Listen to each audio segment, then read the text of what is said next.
सध्या हिंदू धर्मात महत्त्वपूर्ण समजला जाणारा दीपावली हा सण सर्वत्र दिमाखात आणि उत्साहात संपन्न होताना दिसून येत आहे.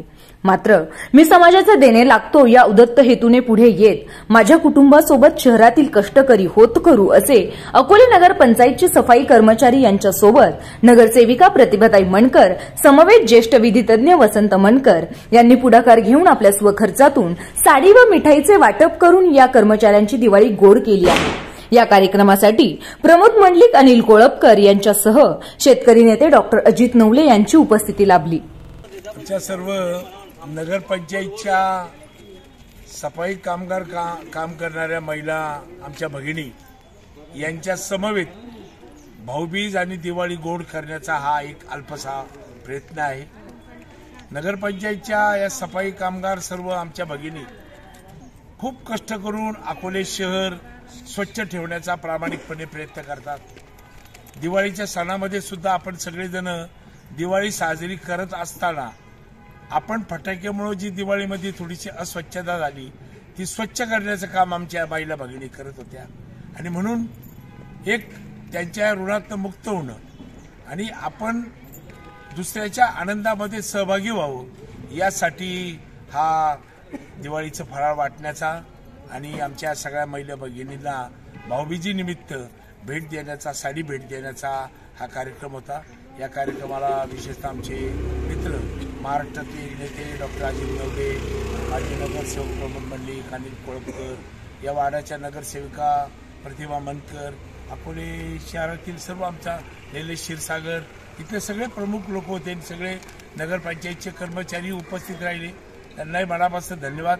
आपण सर्वांनी केवळ कुटुंबापुरतं नाही तर दुसऱ्याच्याही जीवनात आनंद निर्माण होईल असं थोडं थोडं काम केलं तरी संपूर्ण जग, संपूर्ण समाज सुखी होऊ शकतो असं माझं व्यक्तिगत मत आहे.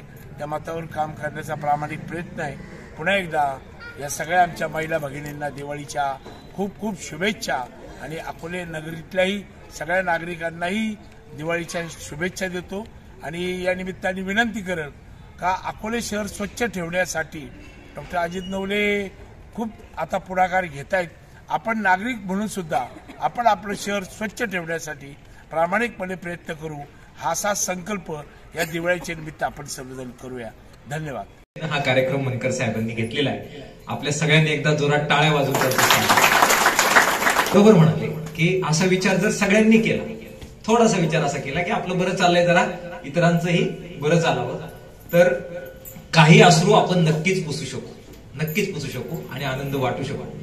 मनकर साहेब, आनंद हा अत्यंत संसर्गजन्य अशा प्रकारचा आजार आहे आणि तो वाटला की तो वाढतो अशा प्रकारची त्याचा गुणधर्म आहे.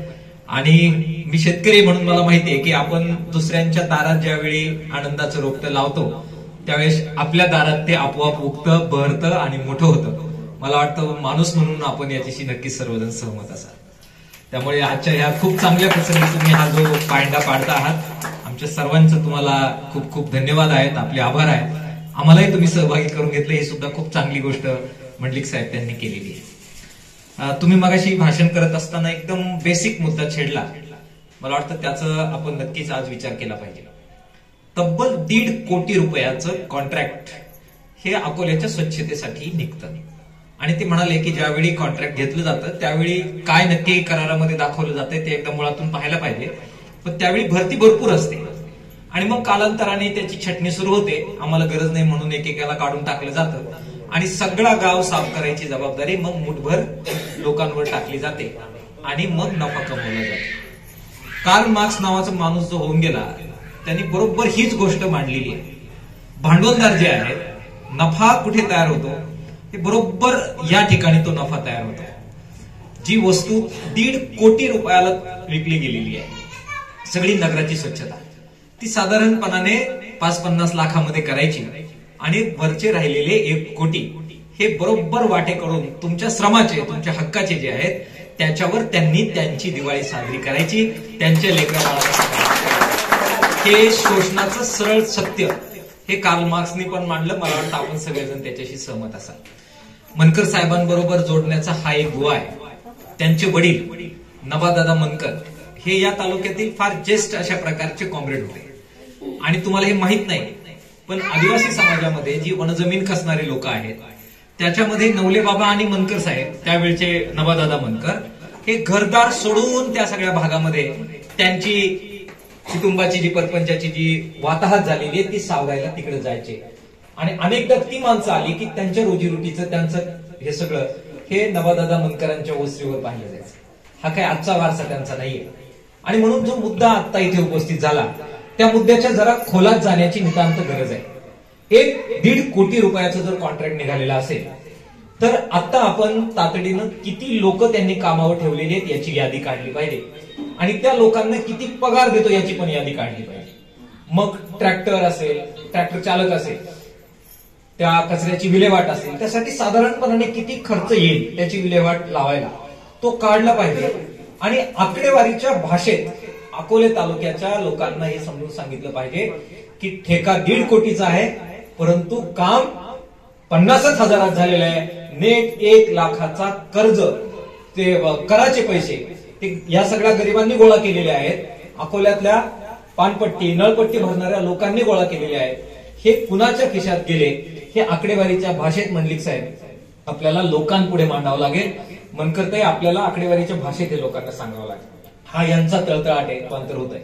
आणि म्हणून तुमच्या हिश्श्याचं तुम्हाला मिळावं यासाठी जेव्हा जेव्हा तुम्ही आवाज द्या, संघटना कोणती आहे, नेता कोणता आहे, आम्ही कधी काही पाहत नाही. मनकर साहेब जो कष्टकरी आहे, आवाज देतोय, त्याच्या मागे उभी राहणारे आम्ही सगळी माणसं आहोत. त्यामुळे आवाज द्या, सोबत आहोत. ठेकेदारी नष्ट झाली पाहिजे या मताचे खरं तर आम्ही आहोत. यांना परमनंट केलं पाहिजे. सगळ्या सुविधा नगर परिषदेच्या तुम्हाला मिळाल्या पाहिजे या बाजूचे आम्ही आहोत. तुमच्या लढ्याबरोबर आहोत. तुमची दिवाळी खूप गोड जावो यासाठी परत एकदा शुभेच्छा देतो. अकोले सुंदर करण्याची जबाबदारी आमच्या सगळ्यांची आहे. धूळमुक्त अकोले, हरित अकोले याच्यासाठी जागृती करण्याचं काम आम्ही सगळ्यांनी हाती घेतलंय. तुमच्या सहकार्याशिवाय ते शक्य नाहीये. तुम्ही आज जे करताय त्याला सलाम करतो आणि मनकर साहेबांनी जो कार्यक्रम आयोजित केला त्याबद्दल खूप खूप धन्यवाद मनकर परिवाराला देतो. धन्यवाद. इन्क्लाब जिंदाबाद.